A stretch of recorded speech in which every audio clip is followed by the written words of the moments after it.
¿Qué tal? Buenos días. Mi nombre es Daniel Zubich y vamos a ver en la clase de hoy el precio de exportación a través de las normas Incoterms. En la clase pasada nosotros habíamos analizado cómo se podía determinar este precio de exportación vía referencia al precio de la competencia. En función de los precios de la competencia en el sector competitivo, servía como faro, como referencia para la empresa para establecer estratégicamente su precio. Otro de los mecanismos estaba dado por la microeconomía, o sea, el exportador se enfrentaba a un mercado en donde la demanda era totalmente elástica, en un mercado de competencia perfecta y el precio viene dado. O sea, muy poco podía hacer el exportador, el competidor, salvo a través de una eficiencia en costos y entrar en un margen de utilidad tratando de lograr una mejor gestión en su elección, en su gestión propia de su matriz productiva.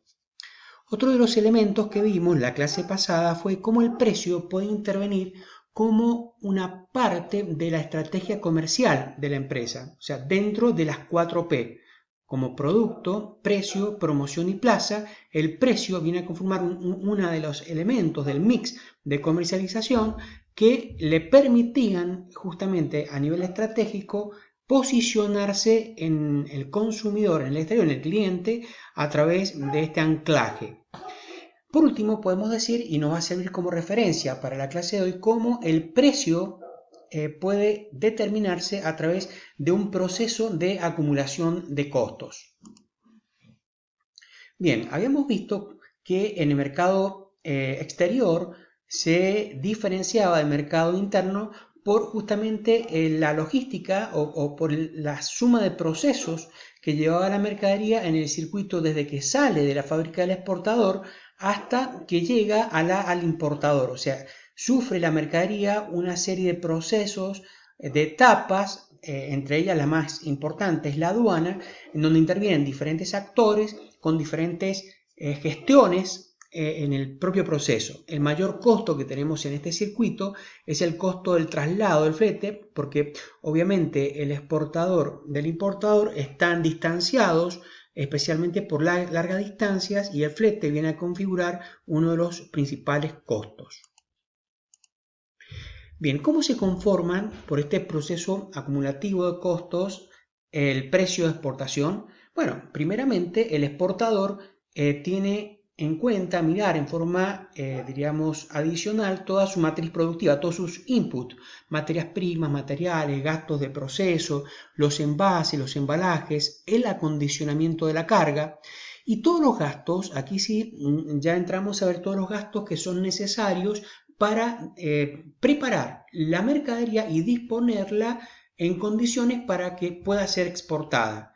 En cuanto a la documentación, por un lado, y en cuanto a la disposición para que esa mercadería pueda ser transportada. En este caso, podemos decir que digamos, los factores generadores de costos que suman a estos primeros costos que analizamos recién son, un ejemplo, el gasto de certificado de origen, los gastos de circulación de los organismos sanitarios, si son vegetales, el fitosanitario por parte de SENASA o de SENASA Animal, o el certificado de libre circulación del INB. Bueno, otros gastos tienen que ver, por ejemplo, con los agentes que intervienen para poder obtener estos elementos, así como ser el gasto del representante de bodega si se trata de la exportación de vino. Se van a sumar todos los gastos de fletes internos, que sería el traslado de la mercadería desde la fábrica hasta el lugar de la terminal o en donde se va a hacer el consolidado de la mercadería. Y los gastos justamente de estadía, inclusive cuando la mercadería entra a una zona, diríamos aduanera, en donde tiene que pasar un tiempo hasta que realmente se pueda ejecutar o se pueda embarcar o despachar la carga. Aquí ya sí tenemos los gastos que son propiamente dichos o los costos propiamente dichos de la operación del despacho, como en el caso de los gastos del despachante de aduana con todos los gastos que arma o prepara en su cotización, los gravámenes relacionados con la exportación, los gastos de los usos de puerto, los gastos de movimiento de la mercadería y ahora entramos en costos que son, desde el punto de vista, diríamos, internacional, costos que se producen en el exterior. El primero y fundamental es el flete internacional y el segundo, el seguro de la mercadería. Cuando ya la mercadería llega al país de destino, al país de nuestro cliente, del importador, los gastos, vamos a tener los gastos de descarga del contenedor, descarga de la mercadería en la terminal de puerto en el país destino, los gastos de estadía, manipulación, intervenciones de los organismos sanitarios, los gastos de los agentes de aduana y los gastos justamente de disponer la carga en los depósitos del cliente. Obviamente que en todos estos gastos, como ustedes podrán apreciar, se han ido acumulando, algunos son de origen nacional, otros no. Algunos son costos directos relacionados a la matriz productiva, otros son costos directos relacionados al proceso de exportación. Podemos decir que estos costos, todos, para que el exportador no salga perdiendo, va a calcular una utilidad dentro de la sumatoria. O sea, todos los costos más la utilidad, todos los costos más la utilidad, le va a dar el precio de venta de exportación.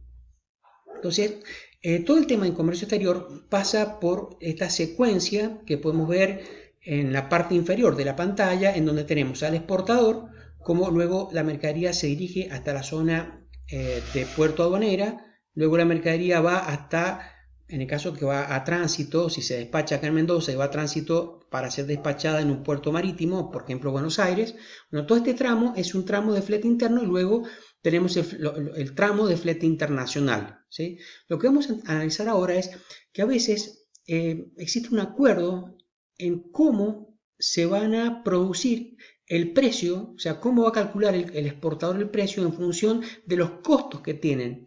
Y ese acuerdo entre los costos del exportador y el precio viene justamente por una regulación de la Incoterms, en donde se ponen de acuerdo tanto el exportador con el importador sobre cuál va a ser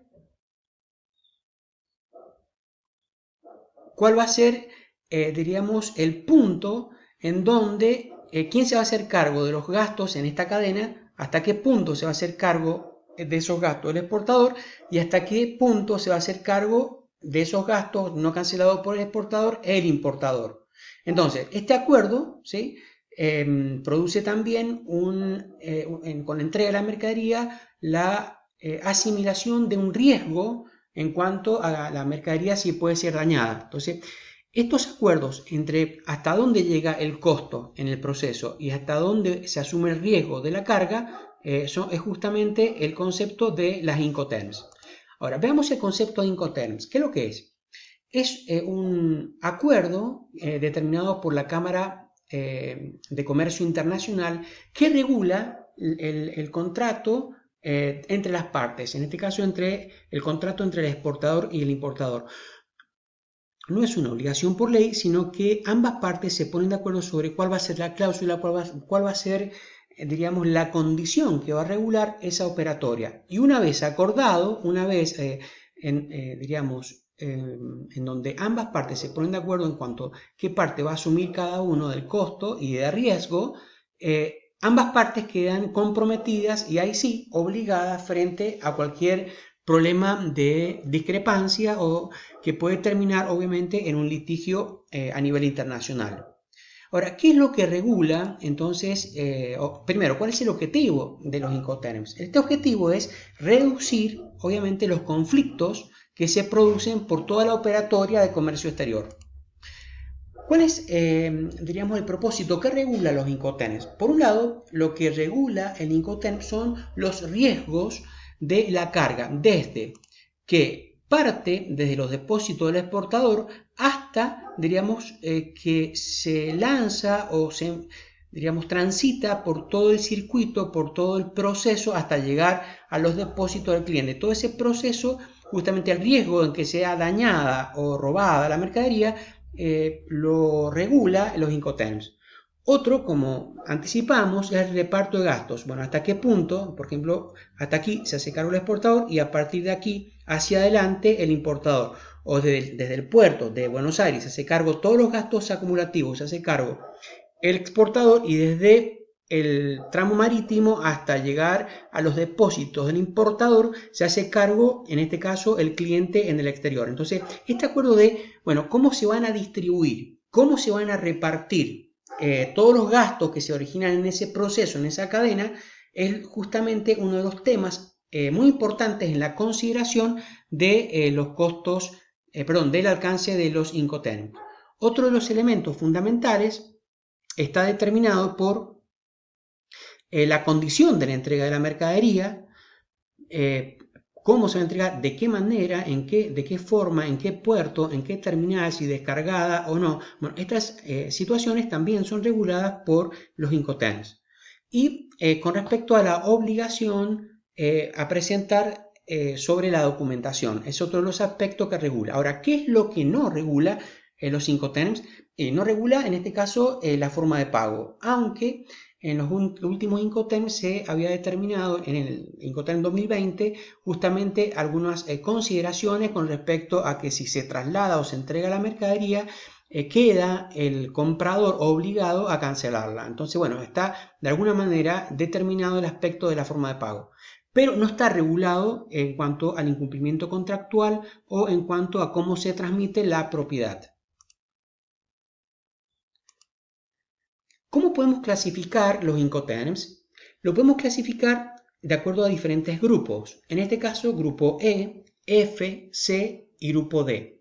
El grupo E, generalmente, y F son los dos grupos usados en exportación. El grupo E, Export, es utilizado en la exportación, aunque se pensó dejarlo de lado en la modificación de la Incoterm 2020, se decidió al fin dejarlo porque muchos usuarios deciden justamente en sus contratos de operaciones seguirlo usando. El otro grupo es el grupo F, en donde en este no se paga el costo del transporte principal, o sea, no se paga el costo del flete internacional. ¿Cuáles son? El FAS, el FOB y el Free Carrier. El Free On-Site Ship, que es el franco al costado del buque, el FOB, que es el Free On Board, y el Free Carrier, que es el franco transportista. El otro grupo que tenemos es el grupo C. En este grupo, muy usado en las importaciones, sí se paga el flete principal, o sí, diríamos el transporte principal. ¿Cuáles son? El CIF, el CPT, el CFR y el CIP, o sea, el Coast Insurance Freight, Coast and Freight, el Carriage Paid To, son algunas de las consideraciones de este grupo C. Y por último, y para ver esta parte, está el grupo D, que es el grupo de llegada, ¿sí? En este caso existen consideraciones especiales, generalmente cuando está la mercadería a punto de llegar a los depósitos del cliente en el exterior. Y en este grupo consideramos el DAP, el DPU, que es una cláusula nueva de Incoterms, y el DDP, que ya estaba vigente. Otra forma de ordenar o de agrupar los Incoterms está en función de los medios de transporte. Hay Incoterms que están vinculados directamente con el medio de transporte marítimo. En este caso, los Incoterms más usados o que están exclusivamente para este uso son el FOB, que es el más conocido, el FAS, que es el Free and Unwrapped Ship, que es el que se coloca la mercadería al costado del buque, el CFR y el CIF. Y luego tenemos lo de multimedia o multimodal, que son aquellos que se pueden usar en cualquier medio, o sea, aéreo, férreo o por transporte terrestre. En este caso, SWORD, Free Carrier, CPT, CIP, DAP, DPU y DDP. Seguimos en un próximo video, la segunda parte de esta exposición.